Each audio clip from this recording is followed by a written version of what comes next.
All right, let's talk about Luka and why I'm out on Luka. And this is tough because it makes you feel like you're a crazy person, but fundamentally, I don't believe he's worth. He's not worth what you have to pay. He's not worth it in terms of cap space, and he's not worth it in terms of usage. And they're kind of they're similar deals. So the first issue is cap space. Okay, he's a max player, super max player. So he gets 35% of the cap, right? So right then and there, you're left with building a roster with 65% left of the money. Okay, you added another max player right there, and then boom, now you have about 30% to spend on building out the rest of the roster. And that doesn't really go very far. And so what you end up with is you get someone like Luka, who's playing on a flawed roster, and surprise, surprise, he's not good enough to drag them to being a winning roster. Not that's not a winning roster, but a true championship roster, right? And so I think there's this idea, or there's this myth of the NBA superstar where the best player in the series is going to win the series, or the best player is going to make the best team. And I don't know if that was ever true, but it was functionally true, I'd say 15, 20 years ago. Um, Pretty more, maybe,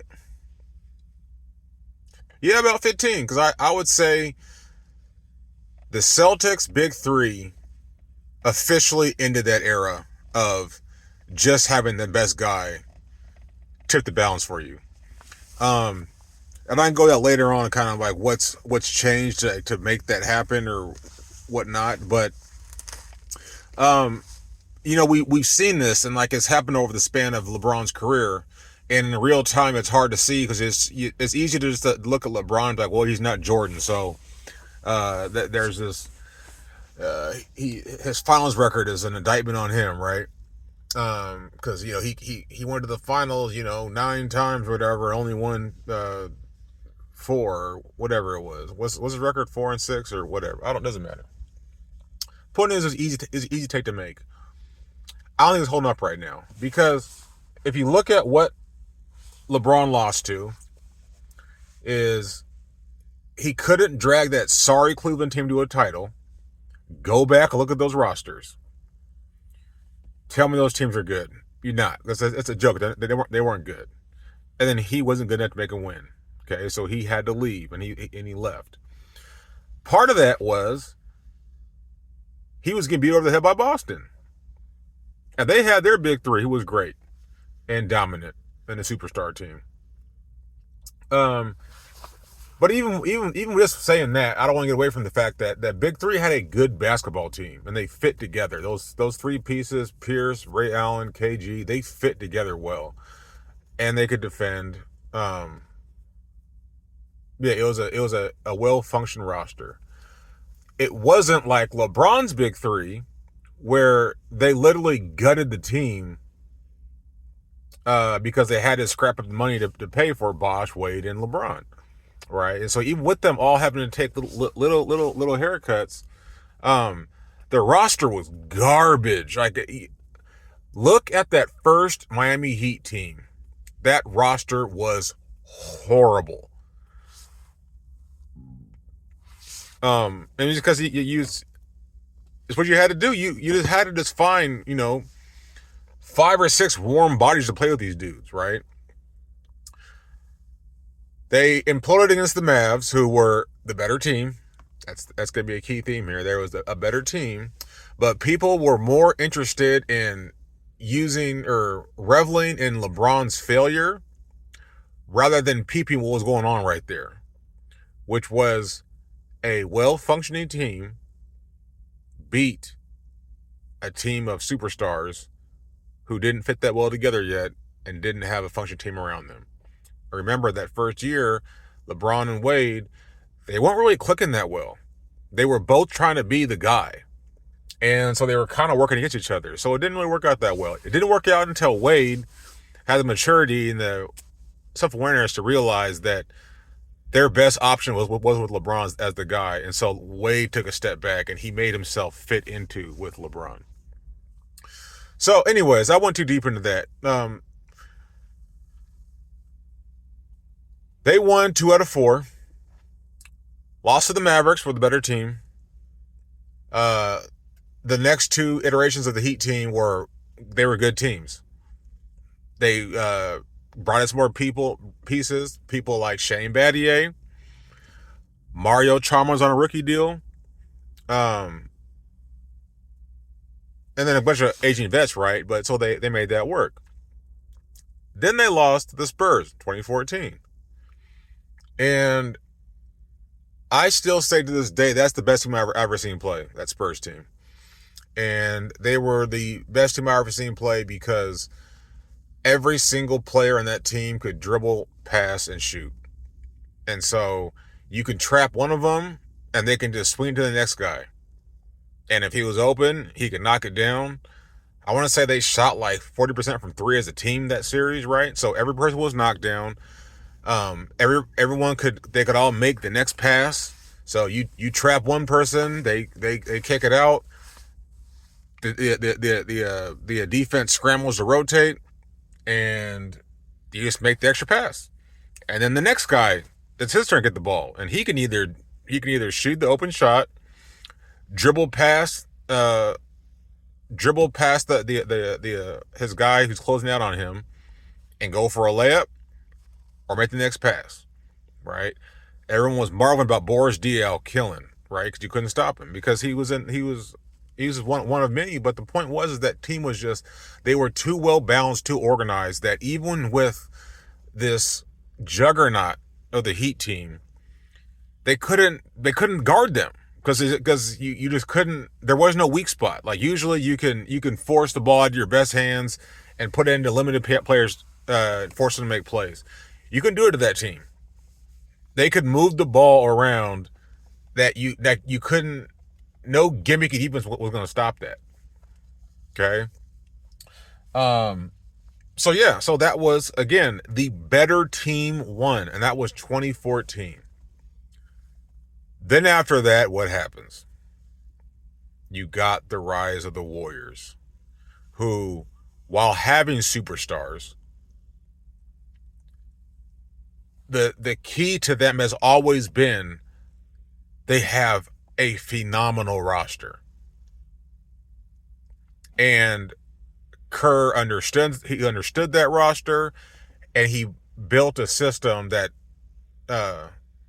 worked for those players, where you have a system built around a lot of movement between Steph and Klay off the ball because their shooting is game breaking. You throw in someone like Draymond, who is a phenomenal distributor, defender. So he covers up the holes that you have from, a Steph. Steph gives up some on defense, but what he gives up, Draymond can make up for that. And then they had a catch of characters, and like that first Warriors team.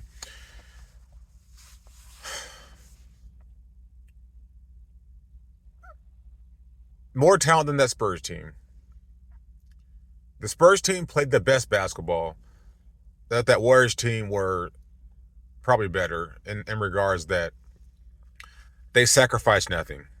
They had two top 5 shooters of all time, the best shooter of all time, and they had Andrew Bogut, who was still good that first year. So they had a phenomenal center, rim protector, but he could also play basketball. So he's a smart player. He's not some stiff. He wasn't some one-dimensional stiff who could only shoot or he could only defend. He could do both. Then they had a stacked roster of like Harrison Barnes and Andre Iguodala. Like back then, these people were different names. Anyways, they were a real superstar team. Well, they had superstars.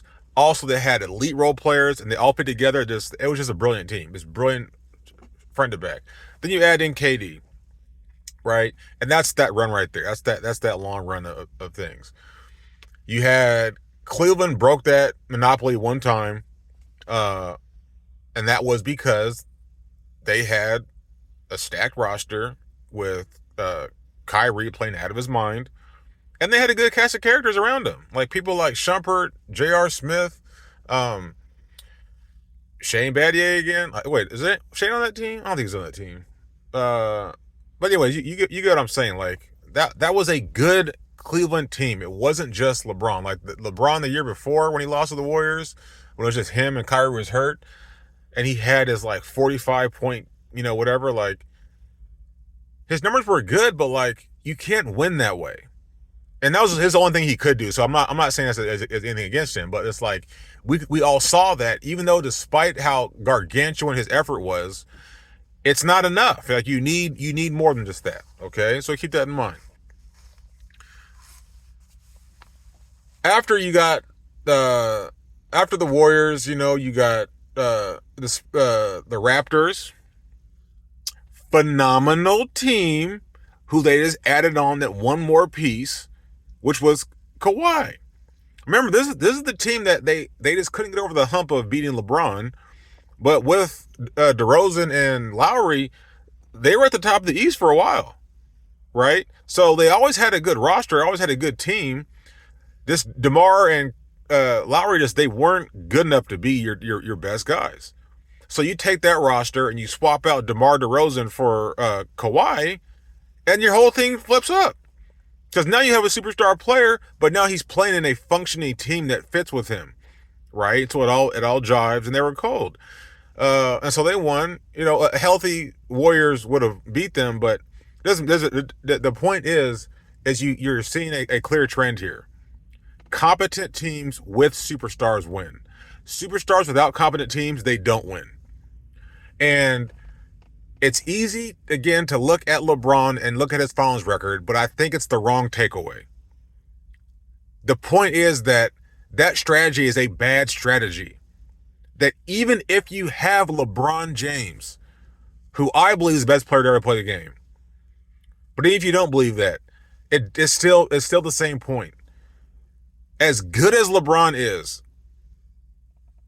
physically, mentally, all that stuff, it's not enough to overcome flawed rosters. So then what do you have after the Raptors? Who was next up? I don't know. Doesn't matter. The point is, as we've seen through the LeBron era, that was the end of the superstar era. Or it's superstar plus nothing. You need more nuance in that. And so now what we come to this next era, and we found that roster construction is important, but, and this is maybe I'm early on this one, but ball movement is the next spacing. Ball movement is fundamental to winning basketball. And sacrificing ball movement for talent or someone else's abilities, I would argue, is a losing trade over a long enough time. It might work in certain fits where it's like, let's say it's crunch time, you got a minute left, and you're only playing like one or two possessions, and it makes sense to like, all right, let's just get everybody locked in. We got the ball in our best player's hands, we're good to go, right? But anything more than that, and it starts to detract from the team because guys are not involved in the offense. And when you're not involved in the offense, you're not really clicking like that. And so when that star player needs the support, when he has people who, when you're facing down two defenders and you got defenders behind him playing help side, right? At that point, that player needs his teammates to step up and support him. And his teammates can't do that if they spent the last quarter standing in the corner watching that dude dribble, right? We saw those Harden. When you actually need your support, they're not there for you because they're not in rhythm. They can't just manufacture that, right? So you need to keep the team humming. which means you need to be able to have your star player perform in the context of your team and not despite the team. And that's what I see with players like Harden, Westbrook, now Luka. These high usage players with these phenomenal stat lines. You can be like, oh my God, look at how this is unprecedented, whatever, right?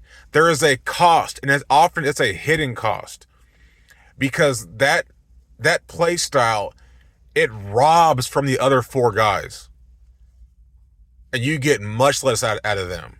So you get more out of your ball handler, their high usage player, but that comes from the rest of the team. Which I don't have to tell you, it's a bad idea. Or it just doesn't work out. So, what's the solution to this? And the solution is a scary one, and it's counterintuitive, and it's one that I don't know if I'd have the balls to do it because it's probably going to cost you your job. But the actual reality is you trade people like Luka. You trade the Hardens. You trade the Anthony Davises. Not because these people are not phenomenal all-time great players, because everyone I mentioned, they're all-time greats. But their all-time great status does not justify carrying a flawed roster. And you can't make the right roster around them once they're already on their max deals. Because you don't have the money to build that roster. That money has to come from your superstar's contract.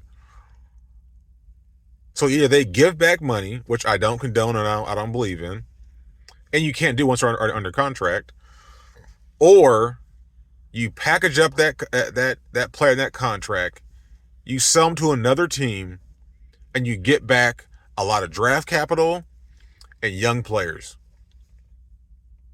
And all those players individually, they do not match up to what that big player was. They might not even all add up to being better than what that one player was. But you add up all those pieces plus a functioning team, and that equals more than the superstar plus a non-functioning team. And so that's the tough part. So if we're talking about the Mavericks, the real issue we're talking about here, if you want to pinpoint it, was Kristaps. The big play they made was when they drafted Luka, which was obviously the right thing to do. They tried to pair him with somebody, and they thought Kristaps was that guy. He wasn't. The combination of injury and just fit, he wasn't what you thought it was, right? But the problem with that was they tied up a lot of money into Kristaps. And so once that blew up, you couldn't replace that. Because by the time it blew up, you had to pay Luka. And you needed to get the pieces around Luka, you needed to get those while he was on his rookie deal. And then you can go into the cap once he signs his super max, but you already have other players on the roster, you're good to go. Just like how Golden State, they could add KD. The reason why KD worked is because they didn't have to give up anything for KD. They just had to pay luxury tax, which was a good deal in the grand scheme of things. So Luka's a championship winning player. He's good enough to be the number one player on a championship team. But I don't see how the Mavs can give him that roster. They've missed their window. So I would package him up, get a haul, focus on my team, and make a more long-term plan. But I think we're trending away from superstars and more towards roster construction as the primary deal, and not blowing up your roster for a superstar. Last thing before I close this out. A big part of the discussion of the Lakers-Pelicans trade was, if you have a chance to get Anthony Davis, you take it. And worry about the cost later. I would not have done that deal. And at the time, I was saying this was a bad deal for New Orleans. And I'm saying that as a guy who likes AD, and I actually believe in AD as the guy we thought he was back then. I was one of those. I was a believer in him. But I was also acknowledging that they weren't winning with him, right? So something had to change. But then when I saw from the Lakers' perspective, when they were willing to trade all these people, Ingram, Zoe, Hart, Randall, maybe Randall was the year before, but they had all these people that I liked. Kuzma, like these young guys I liked. And I was like, yo, this is a lot, man. This is a lot right here. And people were mocking the Lakers and they're saying, oh, well, these guys suck. They're not that good right now. And it's like, no, they're not that good. But we're talking about a rebuild. This was the Lakers' rebuild. They were trending in a direction. And they essentially sold their rebuild to New Orleans in exchange for Anthony Davis. And they won a ring off that. So I'm open to people saying that justifies it, and maybe it does. But my point is that like this feels like a bad fit because like, okay, now we got Anthony Davis in here. But what do we have to put around him anymore? This is like Carmelo Anthony 2.0 right now. Or he goes to the Knicks, but you had to gut the roster to get him. So now you have Carmelo and a bunch of randoms. Right? It's the same story over and over again. And people fall into this. And I look at Chicago. They got burnt by Vucevic.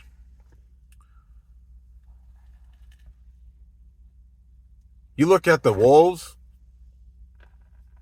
That Gobert trade is looking worse and worse all the time.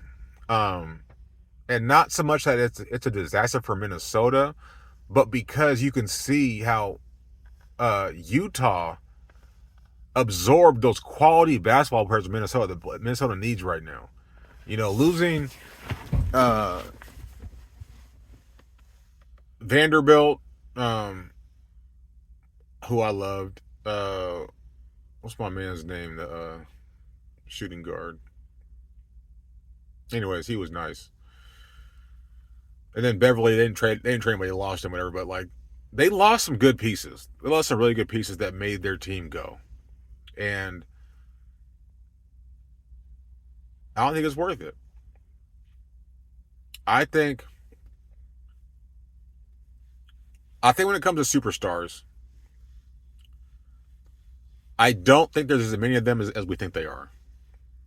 And you're pressured into paying guys max money because that's kind of the way it just works with the salary cap, and there's only so many max players, whatever. But I think teams need to consider this a lot more, where it's like, yes, we might have to pay a guy because we're forced to, but after you pay him that max contract, you might be better off trading him and see what you get for him, because very few people are worth it. Like Tatum and Brown, obviously worth it, right? And the reason why they're worth it to me, your max player, they can't be a negative anywhere on the court. Where if I have to hide you or use gimmicks for you on offense or defense, you're not a max player. So a big guy like Rudy Gobert, if you can't shoot and you can't score without, if we take away lobs and actually score on your own, if you can't do that, you're not a max player. If all you can do is shoot threes, you're not a max player. If all you can do is lock up ball handlers, you're not a max player. You have to be elite on both ends of the floor, or you're a plus. Not an elite, you just have to be a plus. Jaylen Brown and Tatum, you don't have to hide them. You can put those guys in any lineup on any team, and they will help that team in lineup. Period. There's nothing. No, sir. You could mention that wouldn't be the case.